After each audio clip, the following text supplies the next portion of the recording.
সকলকে ঈদ মুবারক, নীলষষ্ঠী পুজো, চড়ক এবং নতুন বর্ষ পয়লা বৈশাখ সকলকে আন্তরিক অভিনন্দন, শুভেচ্ছা, কৃতজ্ঞতা জানাই। উৎসবের দিনগুলো প্রত্যেকের জীবনে আনন্দপূর্ণ হয়ে উঠুক, সকলে উত্তরোত্তর শ্রীবৃদ্ধি হোক, আজকের শুভ দিনেই কামনা করি। ভালো থাকুন, সুখে থাকুন, শান্তি সমৃদ্ধি থাকুন এবং উন্নয়নের সঙ্গে থাকুন। লোকসভা নির্বাচনে আশা বলতে গেলে আজকের দিনে এইটুকুই বলার, শীত গ্রীষ্ম বর্ষা অভিষেক ব্যানার্জি মমতা ব্যানার্জি ভরসা। 24 রাত দিন 7 দিন 24 ঘন্টা মানুষের সেবায় যারা থাকেন, মানুষ তাদের কাছেই থাকবেন।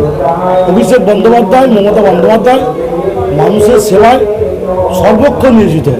তাই মানুষ আজ যাই হোক, অভিষেক বন্দ্যোপাধ্যায় মমতা বন্দ্যোপাধ্যায় দল তৃণমূল কংগ্রেসকে কোনোদিন ভুলতে পারেননি, ভুলতে পারবেন না। উচিত আমরা জয় করবই, প্রমাণিত সত্য। 2021 অনেক হেলিকপ্টার, অনেক দিল্লি কলকাতা বাস উঠে কোনো জাহাজ করেও 21-এ মানুষ বলে দিয়েছে তৃণমূলের সঙ্গে ছিলাম, উন্নয়নের সঙ্গে আছি, উন্নয়নের সঙ্গেই থাকবো। অঞ্চলের মানুষকে আনন্দ, খুশি এবং সম্প্রীতির মেলবন্ধনে আবদ্ধ করতে এই অনুষ্ঠান। আজকে ইসলামিক কুইজ, গজল, কাওয়ালি আজকের অনুষ্ঠানের মূল বিষয়। আমাদের শ্রদ্ধেয় পরম পূজনীয় বিধায়ক অশোক দেব মহাশয় ইতিমধ্যেই এসে শুভেচ্ছা বিনিময় করে চলে গেছেন। আগামীকাল তিনি আবার আসবেন। বজ্র পৌরসভা সম্মানীয় পৌর প্রধান শ্রদ্ধেয় গৌতম দাশগুপ্ত মহাশয় তিনি ইতিমধ্যে এসছেন, আরও অনেকেই আসবেন আগামী 3 দিনে।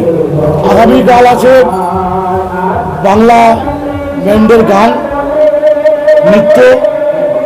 আগামী পরশু আছে পুতুল নাচ, ম্যাজিক শো, আপনার দুটো নামী আর্টিস্টের গান, এইসব আছে। আমি শেখ বাপি, দক্ষিণ চব্বিশ পরগনা জেলা পরিষদের মেম্বার।